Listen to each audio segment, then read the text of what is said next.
biraz çətin hikinqlərdə, bir də zirvə yürüşlərində ləvazimatların içərisində yazırlar ki, yürüş çomağınız olsun. İştirakçıların çoxu bunu gətirir, amma nətər istifadə etməyi bilmir. Ən primitiv sadəsi, yuxarı qalxırsınızsa, bunu qoyanda qolunuz 90 dərəcə olsun.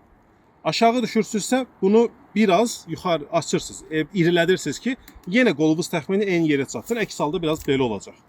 İkinci məsələ, yıxılma ehtimalınız olan yerlərdə bunun ipini əlinizdən çıxardın. Yoxsa, məsələn, qayalıq ərazi ilə gedirsiniz, yıxılacaqsınız, bu düşəcək bir yerə qolunuzu sındırar, burxar ya da məsələn, əlinizə ilişib bu, yıxılmışsınız, özünüzü saxlamağa çalışırsınız, bir tərəfdən bu üzünüzə, gözünüzə dəyir, yəni mane ola bilir. Bu, ələ taxmaq üçündür, amma əksər yerlərdə bunu çıxardın. Əlinizlə tutun, belə tutanda da sürüşür. Baş barmağınızı üstdən qoysanız, bunu sabitləyəcəksiniz. Bir də bunu istifadə etmək bilməyən adamlar üçün əsas problem nəyə görürük? Əlində tutur, belə sürüyür özü ilə. Bunu özünə əlavə yük eləyir. Bunu eləməyin, ehtiyac yoxdur.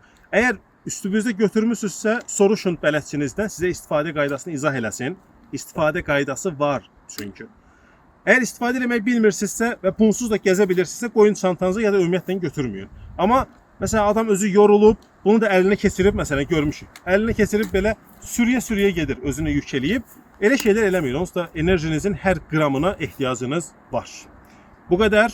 Dağçılıq dərslərində yenə müşahidə etdiyimiz başqa problemlərlə ləvazimatların düzgün istifadəsini izah eləməyə davam edəcəyik. Bizi izləyin.